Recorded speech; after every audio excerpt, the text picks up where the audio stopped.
Today I will show you how to make it in FilmoraGo. We need to shoot the video with empty hand and another with bottle. Next we cut these videos so that they coincide. To make it more interesting, I want to apply such an effect.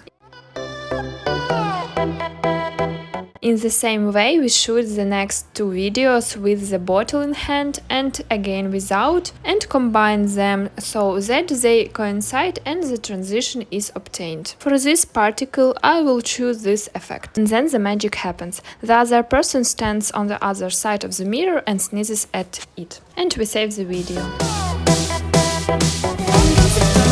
She's in the back.